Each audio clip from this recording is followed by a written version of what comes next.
Time to put a fresh spin on those beloved classics. Welcome to WatchMojo.com, and today we're counting down our picks for the top 10 best movies based on a TV series. 2 out of 3? For this list, we're looking at live-action film remakes or reboots of TV series that did justice to the source material, and that are not considered a continuation of the shows in question. That means they don't feature the original cast members unless it's in a different role than they originally played, or in a small cameo. Nice! Yes! Awesome. Shut the f*** up! Little dweebs just ruined a 5-year investigation. We had no idea. You're like an amazing actor, man. Want to see something really scary? Number 10, The Twilight Zone, the movie. Before being adapted into a feature film, this hit Rod Serling show terrified avid watchers on a weekly basis, with its series of unrelated and paranormal stories.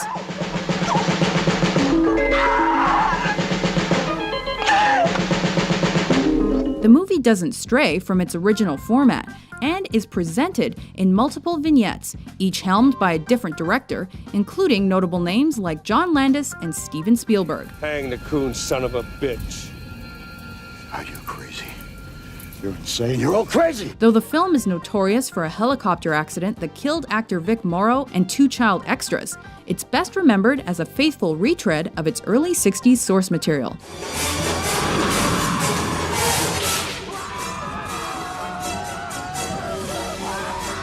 I believe you two know each other.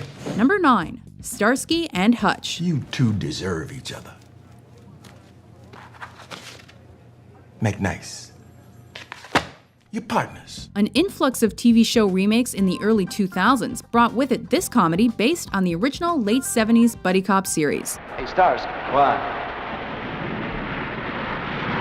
Hey, that's just like my car. Though the show took itself somewhat seriously, this film is the no-holds-barred, zany action-adventure you'd expect from Ben Stiller and Owen Wilson. I like your style. I like your moves. Though the personalities of the main characters are swapped, the movie is replete with all kinds of subtle and overt references to the show, making sure Starsky and Hutch is very much its own film. Man, your stock just went up in my book, my friend. Here, pop the hood. Let me see what you got. Hey, hotshot! What do you think you're doing? This is a Ford Gran Torino, okay? It's not some crappy camper/apartment. There are rules. Okay. What did they call you? I'm Brett Maverick, ma'am, and I'm pleased to meet you. Number 8, Maverick. Is this seat taken? It is now. This Richard Donner-directed film started its life as a 1950s TV series about 2 poker-playing brothers and their experiences in the Old West. Hey! You in trouble already? What? Brett! All right. You took your time getting me. Hey! One similarity shared by the show and its big screen adaptation is James Garner. What? What did you say? Please help me. The actor played the main character in the original. Maverick. Brett Maverick. And took a role among the star-studded movie cast. Remove your hands from the lady. Sometimes when you least expect it, your hero arrives. Both rooted in comedy and the Western genre, both lighthearted and fun, Maverick is a remake done right. However, did you escape from those hostiles? I'm not exactly a whole man anymore. War on drugs is a war that we have to win, and a war that we can win. Number 7, Traffic. Come on, I dream about this. I have actual dreams about this. About busting the top people, the rich people, white people. The world of illegal drug trafficking is a dark and seedy place, as evidenced by both the miniseries and the feature film versions of Traffic. You want to try something? You won't be disappointed. It's Pakistani. 85% pure. Originally produced as a 1989 British serial, the movie remake explores this criminal universe from different perspectives in order to represent a balanced view of the international assembly line of narcotics from start to finish. We hire drivers with nothing to lose and throw a lot of product at the problem. Some get stopped, Enough get through, it's not difficult. Steven Soderbergh's distinctive visual separations of each different story won him much acclaim. We need to take down one of these cartels, either Juarez or Tijuana. Not because they're a symbol, but hell, they are a symbol. But because we need to send a message. Number 6. The Addams Family. Showtime! In the mid-60s, there seemed to be a demand for out-of-the-ordinary family dynamics. How do you think Cousin Imar is going to like his new sweater?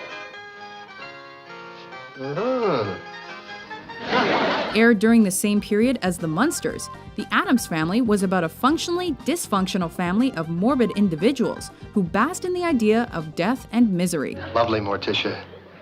You have such a way with roses. And its 1991 film adaptation and its sequel were not much different. Are you sure they're real lemons? Yes. I'll buy a cup if you buy a box of my delicious Girl Scout cookies.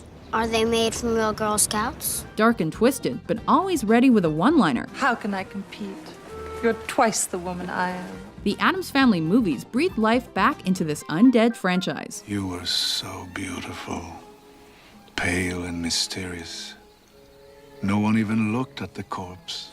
We're reviving a canceled undercover police program from the 80s and revamping it for modern times. Number 5, 21 Jump Street. So are you saying that you're gonna send us into like a child sex slavery ring or something? What started off as a serious teen drama back in the late 80s. Is that what they taught you in the academy? 30 years ago, there wasn't any academy, just the streets. Was transformed, maybe predictably, into a buddy action comedy for contemporary audiences. The story in both cases centers on a team of youthful-looking police officers who infiltrate a high school student body in order to bust an underground drug ring. You are here simply because you look young. You some Justin Bieber, Miley Cyrus-looking motherfuckers. The result is a zany update of what used to be darker subject matter, with a little visit from a familiar face. Come on, you guys at Jump Street? Yeah. That's funny because we were actually Jump Street. What? That's crazy. Oh, yeah. Number 4, Star Trek. Live long and prosper. This contemporary update had a mission to boldly go where no man has gone before. Again. Live long and prosper, Spock. I shall do neither. J.J. Abrams' slick and stylish update of Gene Roddenberry's beloved 1960s series had diehard fans split down the middle. Space is disease and danger wrapped in darkness and silence. Well, I hate to break this to you, but Starfleet operates in space. While fans of the original series may not have warmed up to it quite as much as the younger audience it was aimed at, Star Trek does justice to the classic characters we all know and love, creating a whole new generation of Trekkers in the process. I like this ship. You know, it's exciting. Number 3, Mission Impossible. Notable for its familiar theme song and self-destructing assignment tapes, Mission Impossible, both the late 60s series and the movie franchise, are about specialized agents who take on missions that are deemed, well, impossible. Your mission, should you decide to accept it, would be to remove both nuclear devices from Santa Costa. In Brian De Palma's reimagined take, the entire team of agents is murdered, and Tom Cruise's Ethan Hunt must clear his name while evading enemies on all sides. This is Ethan Hunt. They're dead. Wait, who's dead?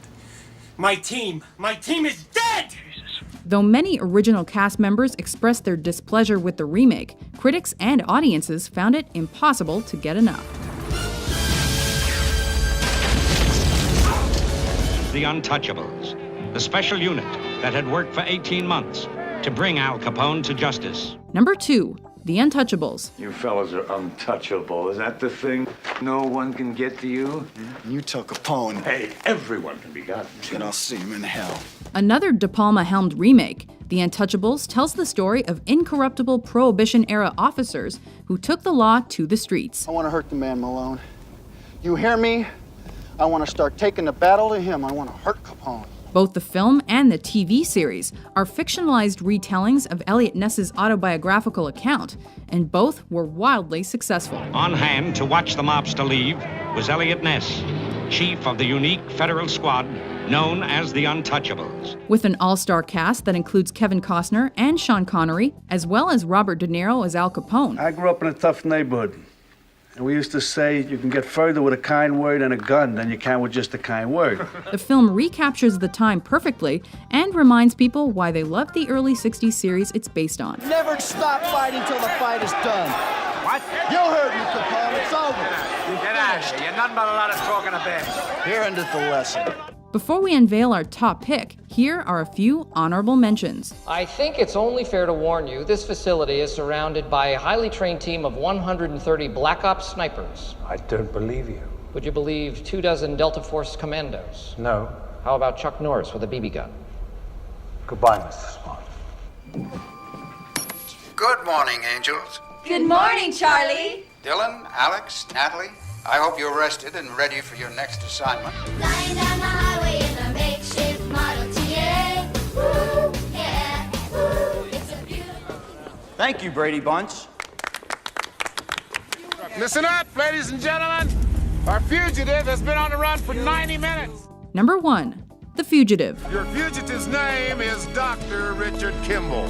Dr. Richard Kimball is not a lucky man. First, his wife is murdered. He's trying to kill me. Then he's convicted of the crime. May God have mercy on your soul. Then his bus crashes. What follows is a frantic attempt to find the real killer, while also trying to evade the law. I didn't kill my wife. I don't care. Whereas the 1960s show had ample time to breathe as Kimball searched for the one-armed man, the movie was a succinct and super successful retelling of the same story. The name, Dr. Richard Kimball.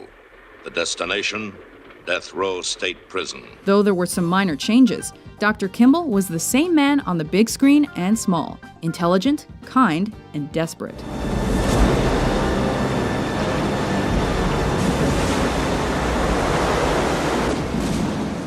Do you agree with our list? Is he serious? Always. What's your favorite big screen remake of a TV show? Let me see your belly button. For more epic top 10s published daily, be sure to subscribe to WatchMojo.com. Oh my God!